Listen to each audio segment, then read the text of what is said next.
welcome back to my channel. My name's Laurie and today I'm going to be doing the 24 favourite books of 2024 thing that everyone has been doing. I didn't actually realise how much 24 books looks like until I put them all together. This might take me longer than I thought it was going to take, but yeah. So I'm just going to pull the books off of this stack right here and then go through them. I actually really like the way this challenge is formatted because like people ask you for like your favourite book of this month or your favourite book of this year, and I can never pick just one. So picking 24 has been like life-changing for me because I actually got to pick like all of the books, you know? So by far one of my favourite authors this year, and someone who's quickly become an author for me, is obviously Emily Henry. You know, I can't talk about Emily Henry enough. This book by her is Beach Read. I think pretty much every Emily Henry book I've ever read, I've given 5 stars. I think the only one I didn't give 5 stars is You and Me on Vacation. So this book follows January and Gus, who are both writers, and they are both struggling with like writer's block. So they've both, like, I mean separately, by the way, this is all like separately. So they've both individually decided to go to this, like, I think it's like a writing retreat, get back in the writing mood. January writes like romance novels and then Gus writes like mystery thrillers. So they're like complete opposites and they end up living right next to each other. Because they're struggling so much with writer's block, they both decide to write each other's books. Gus is going to write the romance and then January is going to write the mystery thriller. So it's a really, really interesting premise. Her characters are just so fun and her plot lines are so fun. I love that in each Emily Henry book there's been like talks about mental health struggles and stuff. I really, really enjoyed that it's not just like a shallow romance. Obviously the romance is really cute. They are, I would say they're kind of spicy. They're not like super spicy, but they're not like not spicy, if you know what I mean. I'll like find a spice rating or spiceometer. Can we call it a spiceometer? Is there a thing that's called a spiceometer? If not, I'm gonna make one. Anyway, I'll put the stuff here like I always do. She has a new book coming out in 2025. Oh, I keep forgetting it's already 2025. Like, we're here. The year is here. I keep wanting to say next year and I forget that it's actually this year. I think she's releasing a book in, I don't know if it's March or April, and I know it's going to be so expensive when it comes out because the books come out in like the big version first and then the paperback like a year later. But like, I am so excited to read this new Emily Henry book. I cannot even describe to you how much I love her books. I'm actually just quickly going to look up the Emily Henry book that's coming out because like I just have to know now, and obviously you guys probably also want to know. April 22nd, 2025. It's called Great Big Beautiful Life. I actually haven't read anything about what it's about or anything. I know I'm gonna like automatically buy it though because it's Emily Henry, of course. Book Lovers is also on my 24 favourite books. We have Nora and Charlie. Nora is a literary agent and then Charlie is an editor. So again, we have kind of like in that book world. I love that Emily Henry's books focus on writers or readers or I think in one of her books, one of them works in a library. I love that her books are about people who like books. It just is so fun to read about. So it's a small town romance. Nora is going to Sunshine Falls for a month to kind of like reset and stuff after a breakup and like just having trouble at work and stuff. And she bumps into Charlie, who obviously they're rivals, right? So rivals to lovers, enemies to lovers, something like that. Small town romance. This book is so fun and I absolutely loved it. I was going to do all of the Emily Henry books like just all together, but I've just realized like some are down here and down here, and I'm not going through all that right now. So I'm just going to pull off the top and we'll recycle back to Emily Henry later. The Power of the Orange Tree by Samantha Shannon was another 5-star read. I absolutely love this book. I haven't read the second one in the series yet just because it took so long to get into this one that I'm kind of dreading trying to get into another one, if that makes any sense, just because the world building is so complex and there's so many different characters. Like, it did take me probably the first 200 pages to actually get invested in this one, but once you do, it is an incredible fantasy. This is a high fantasy, so we have dragons and stuff. You follow 4 different POVs in this book. I can't remember their names actually. That would make like a really sick tattoo. Looking at this, if you were like a huge fan of dragons and stuff or this book, that would make such a sick tattoo. This book is so well written and the world building is some of like the best world building I've ever read in my life. It's so rich and complex. There's a lot of political intrigue. There was a romance which I thought was really, really sweet. I think the only thing I did dislike about this book is just how long it took me to kind of get into it. People do kind of look at this book and say, why is it so long? I think it does have to be this long because the story is just so complex. Again, I keep using the same word. I can't think of another one. Yeah, I definitely think this is worth the read. Sorcery of Thorns by Margaret Rogerson was one of my all-time favourite reads of this year. This is such a cozy fantasy. But it's not like cozy fantasy in the terms that like nothing happens. It's not like Legends and Lattes kind of cozy fantasy, because if you don't know, I really didn't like that book because literally nothing happened. Things still do happen in this book, but it just has like cozy vibes, you know? So this book follows Elizabeth. She works in the Great Library and she's like a keeper of the magical grimoires. So a grimoire is like a witch's like spell book. So she's like a keeper of those. And these grimoires, when they're like provoked, they turn into like big monsters. Kind of like that one book from Harry Potter, but better. The books will start wars and stuff and like chase people around. Elizabeth basically has to look after these books to make sure they don't get provoked, which is so interesting. I love I love the feel of this book, that it's like surrounding like this magical library. I loved it. But then one of the library's most dangerous grimoires is released and Elizabeth is blamed. So she has no one to turn to but her sworn enemy, who is sorcerer Nathaniel Thorne.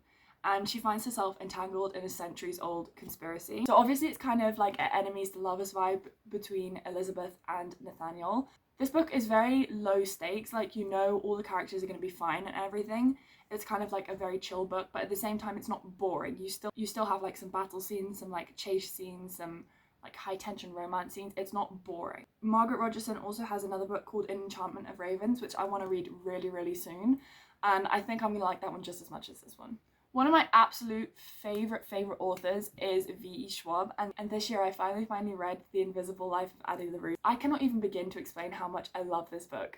So if you didn't know, this book is about Addie LaRue, who makes a desperate deal in the dark, a bargain to live forever but be remembered by none. So she kind of makes a deal with the devil to live forever, but the catch is that no one will ever remember her face or her or anything. She'll be seen by people and then like immediately forgotten when they turn away.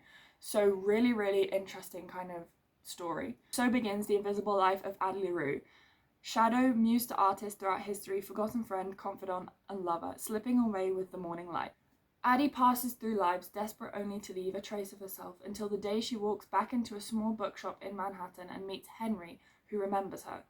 After 300 years, Addie's life is restarting, but the devil never plays fair. As Henry and Addie's lives start to intertwine, they must face the consequences of the decisions they've made and the prices to be paid.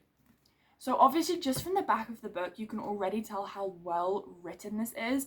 V.E. Schwab, I think, is such an underrated author for like the way she writes. So many lines in here and beautiful quotes that I want to go back and highlight. I really need to reread this. Books she has found is a way to live 1,000 lives. I don't know. I'll put the quote here because I just think it's really good. I do have it on my wall somewhere, but yeah, I can't wait to reread this in 2025. Again, another newfound favourite author of this year was Friedrick Markman.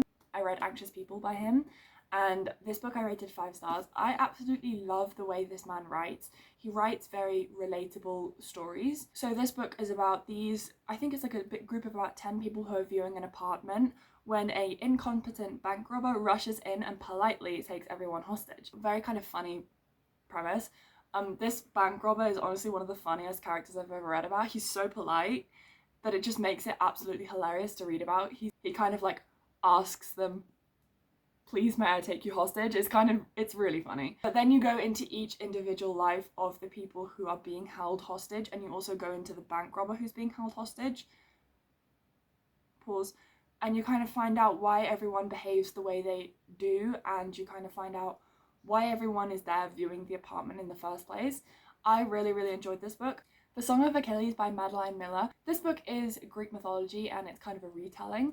It follows Achilles and Patroclus, who we follow from boyhood all the way to adulthood, and we kind of follow their friendship, and then as we go kind of later into their teen years, they realise their feelings for each other, and there enters the romance. I have never cried so hard to a book in my life. I have seen people say that this book isn't sad at all, and I can understand that if you didn't kind of relate to the story, or I think those people who are not crying just kind of didn't get it, because I don't know how you can read this and not be sobbing. The story is about discovering who you are and growing up, and it's very much a tragedy. Don't go into this expecting it to be a romance. It is, but it's much more like a Greek tragedy, I would say. And there are so many quotes again in this that I wish I had annotated. So in 2025, again, I'm hoping to reread this one.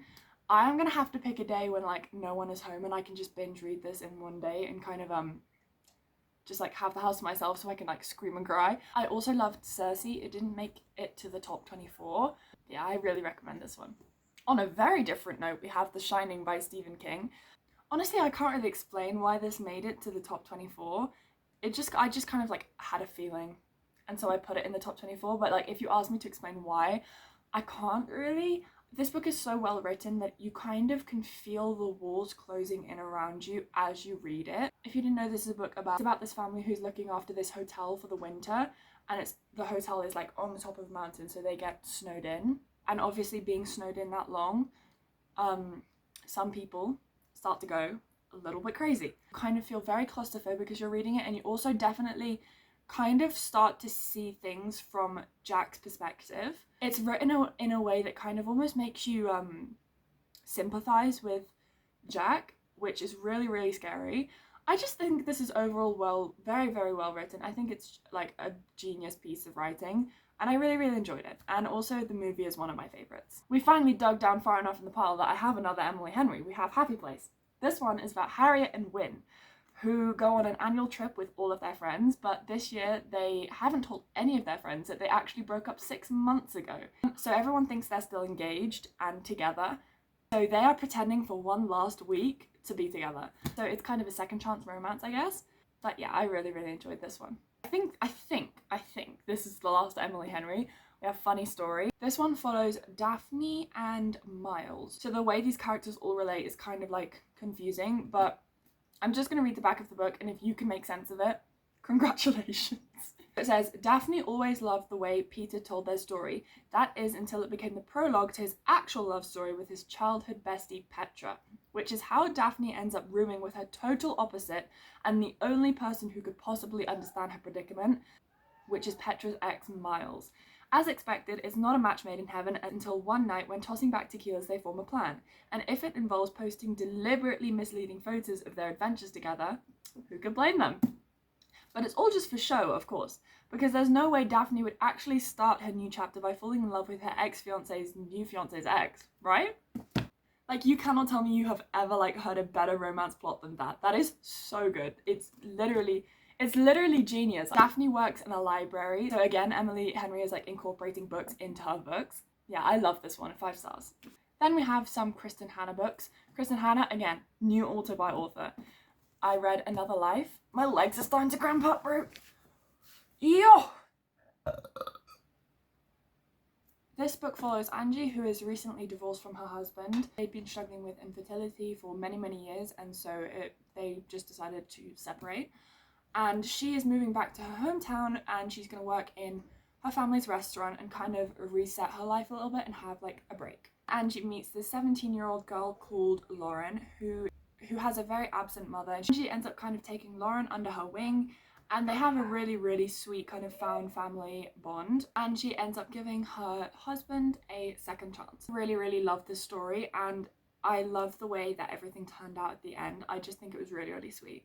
Better Than the Movies by Lynn Painter is one of my favourite YA romances I've ever read. So this book follows Liz and Wes, who are kind of like frenemies, enemies to lovers, rivals since childhood. They are rivals, but they are also next door neighbours. So Liz's crush, who she's had for like years and years and years, has recently moved back to town, and she wants to try and get his attention, so he'll ask her out to prom. And she decides to make a deal with Wes, who's gonna kind of help her get this boy's attention. But obviously, while they're doing this, they end up falling in love instead. I love that this is like a young YA book that doesn't have smut in it. I really, really enjoyed the fact that it was actually YA and not just smut with a YA label on it. I have heard that the second book in this series is like not that good. I think it's called Not Always Like the Movies or something like that. But I've heard that they break up in that one, or someone cheats, or I don't know what it is, but I don't think I'll be reading the second one. And also there are some other Lynn Painter books like The Love Wager that I really, really hated. So I think Lynn Painter is kind of a very hit or miss author for me personally, but this one I did enjoy a lot. Okay, we are down to the last stack, or the second stack.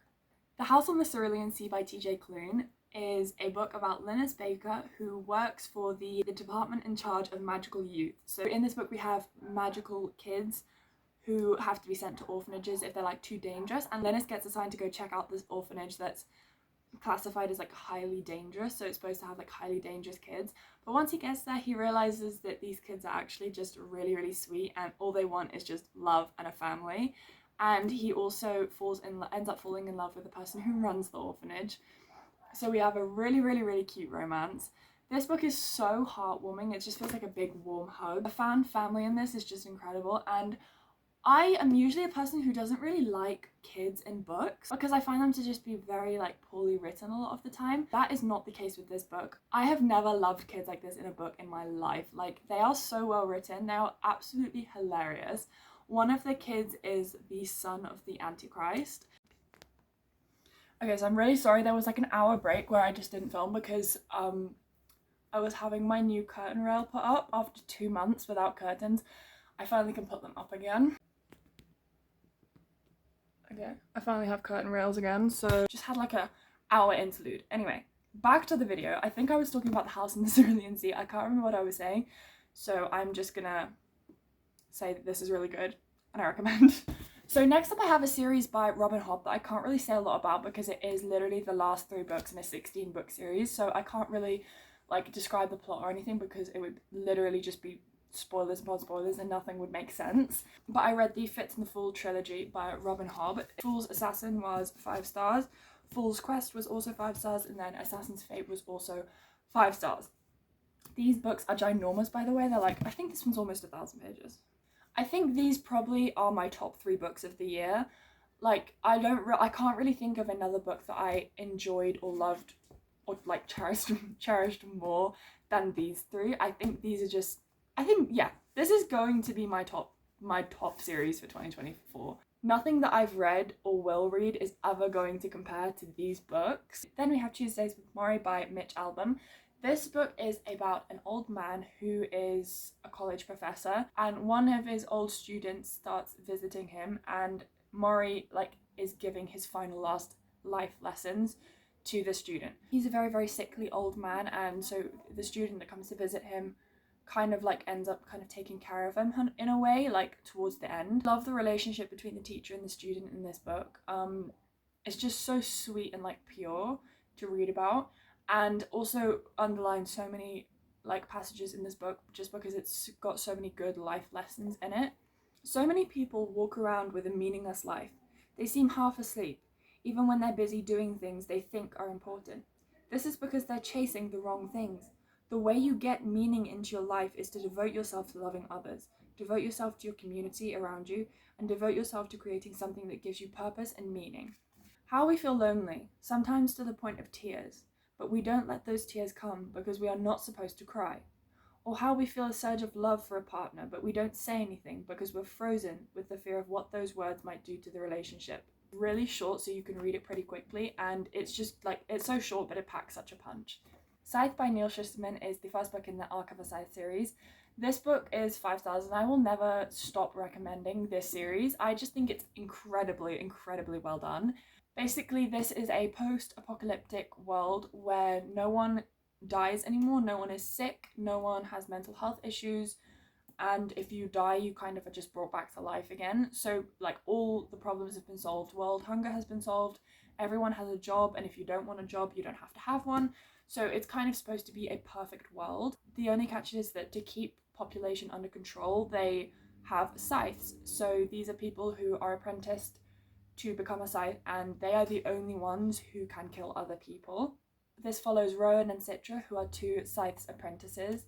This is like the first time in the history of this book that a scythe has taken on 2 apprentices, and at the end of their apprenticeship, one has to kill the other one. So obviously they develop feelings for each other, knowing full well that one of them is going to have to kill the other one at the end of this year. So it's a trilogy, it's 3 books long, and I really, really recommend this. It's just such an interesting plot to read about.